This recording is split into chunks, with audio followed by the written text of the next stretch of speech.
how to make her obsessed with you. How do you position yourself as the guy that she can't stop chasing, she can't stop pursuing? And I'm gonna preface this by saying that these might be a little gamey and it might feel a little manipulative, but they work. And let's be honest, when we're trying to attract someone, and this goes for women and men, right? There's always an element of manipulation when it comes to getting somebody to like us. We don't like to think of it like that, but really when a woman wears high heels to be 2 inches taller or a push-up bra, even makeup, that's a form of manipulation. Nice guys are the kings of this. They're the kings of trying to manipulate women into liking them. Anytime that you're buying her a gift or you're taking her to this really fancy restaurant or doing her some favor, that in itself is a form of manipulation. You're doing it to get points. You're doing it because you think it'll get her more attracted to you or make her more interested in you. So that said, if you're gonna be gamey, if you're gonna do things to manipulate a woman into being more attracted to you, you should at least do things that actually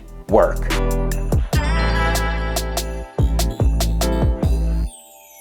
I'm Bobby Rio, and here are the things that actually get a woman obsessed with you. Okay, number one, listen to what she's saying, be curious and validate what she's telling you. But this is important. Do not compliment her. Like, respond, ask her questions about it, even challenge her a bit. I call it non-judgmental qualification. Like, that's interesting. How did you figure that out? Tell me more about that, right? You're interested. She should feel validated by the curiosity you have about what she's saying or the attention that you're giving her when she's telling you something. But the minute you start showering her with compliments, she stops wanting your validation. She stops trying to get your approval. It's a weird paradox, really. She doesn't want some approval-seeking nice guy who can't stop telling her how awesome she is, who's nodding her head and go, oh, that's so amazing, you're so cool. But here's the thing. Very few guys are genuinely curious about what a woman's telling them. Very few guys really listen or ask questions or want her to expand on something. Most guys just use what she's saying as a reason to compliment her, or they're listening so that they can think of something funny to say. When you do the opposite, you come off more like you're screening her a bit. You're qualifying her. You're trying to see if she's interesting enough for you. When you actually listen, you're curious, but you don't compliment, it triggers something in her brain to start working harder for your validation. And that's the guy that she's more likely to obsess over. Okay, number two, let her do things for you, but don't be too impressed by it. It's a standard. Let her know that you're used to that, right? If she mentions that she bakes delicious brownies, say, hey, bring me some next time. I need to see if they're as good as you say they are. And when she brings them, don't act like it's the nicest thing a girl has ever done for you. Don't seem too surprised that she did it. Be nonchalant about it, like you're used to being treated like a king, like you're used to being like the prize. If you act like, oh my God, you're so great, it comes across like you're not used to being treated so good by a woman, which lowers your value in a woman's eyes. Let her see that this is what you expect. It's what you're used to, that you have standards, that this is just your reality. There's also an important element to this. There's something called effort justification. And what this means is where the more effort she finds herself putting into the relationship, the more value she places on you. It's a psychological sort of loophole. But let me be clear. Do not take advantage of her. Don't be one of those scummy guys, handing her your laundry and a list of things you need done. This isn't about using girls. It's about letting her get pleasure out of doing things for you and not making a big deal about it. Not seeming like it was the most amazing thing she's ever done. And I'm talking about little things like I need to pick out a birthday present for my niece and I have no clue what kind of things little girls like nowadays. Can you come to the store with me and help me pick her out something that I can give her for her birthday, right? And that's a fun thing to do together. Okay, number three, she needs to feel like you're the prize, not her. Something I always tell clients is if you put her up on a pedestal and you're treating her like she's the prize, something clicks in her brain where she's like, I'm the prize here. I don't have to try so hard. I don't have to put that effort in. And once she stops trying, once she stops putting in effort, her attraction towards you begins to plummet. It's human nature. We all want to feel like we're winning the prize. If she realizes that she is the prize and that you feel super lucky to have her, then her perception of how attractive you are starts to diminish. There's a lot of ways to do this, and I have an entire video video on being the prize. It's on my YouTube channel, but here's a simple thing that you can start with. Stop explaining yourself. Very simple. When we talk to someone who we feel is higher status than us, for instance, if we're talking to our boss, we have the habit of explaining ourselves, of giving more information than we need. We feel a bit insecure and we want their approval, so we provide more information than is necessary. A simple example is if she asks you to hang out and you already have plans, instead of being like, oh, sorry, I really want to, but my brother invited me to this band and I don't even really like the band, but I told them I'd go and I feel bad saying that I can't. Instead, just say, hey, sorry, I can't make it tonight, but maybe another night. You don't need a long explanation as to why you can't do something. In fact, let her wonder. It adds to the mystery, which also makes her more obsessed, because for women, part of what she chases is the wondering, what you're thinking, where she stands with you, what's going through your mind. So the less you tell her, the more she has to wonder. If you tell her everything you're thinking, she has less to analyze, less to obsess over in her mind. So the next one kind of ties into this, and that's number 4. Be less available. Don't be there all the time. Don't answer all her texts so quickly. Don't be available all the time. And this is super important. This is something my coaches and I talk about all the time with clients. If you ask a girl, it's a Tuesday, and you ask her to hang out on Friday, and she says, can I let you know later in the week? Immediately say no and take the offer off the table. Be like, you know what, if you're not sure about Friday, we'll just plan another night. You don't want her to think you're the guy who has nothing else going on, that he can wait till Friday morning staring at his phone to find out whether or not she can hang out later. Now, this is the hard part. The hard part is if she randomly hits you up on a Friday afternoon asking if you're free tonight, you gotta say no. Now, I mean, not every single time, right? I'm not telling you can never ever say yes, but if she's like the one with the busier schedule and she's usually saying no to you, you can't be the guy who's sitting around waiting for her, and the minute her schedule opens up, you drop everything. Because if she sees that you either have no plans or you're willing to break your plans for her, again, it devalues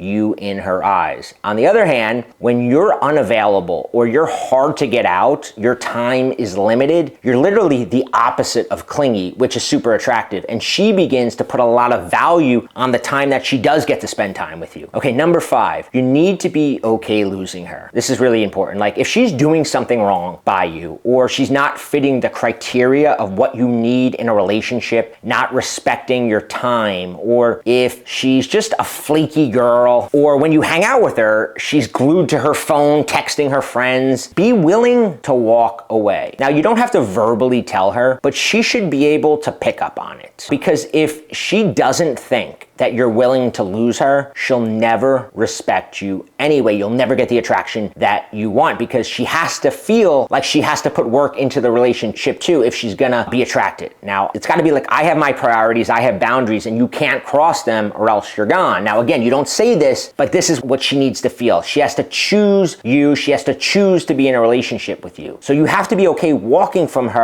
away from her if you don't get that vibe from her. Now, here's the thing with all 5 of these. They're all counterintuitive, and they don't come naturally to most of us. They even feel a bit wrong, right? You're probably thinking that, right? But you have to understand that everything comes down to positioning, how something is positioned, and humans are conditioned to want things that are positioned as being valuable. The older you get, the more important this is. I work with a lot of older guys, and when you're trying to attract a younger woman, it's absolutely essential that you position yourself as the prize. You can be the greatest guy in the world, you can even be physically her type, share lots in common with her, but if you put a low price tag on yourself, she'll eventually lose interest in you. What are more ways to do this? I've got a free class that I hold a couple times a week. The class is called 3 Steps to Status, Value, and Power. I'll put a link to it below, where in this class what I do is I walk you through the process of increasing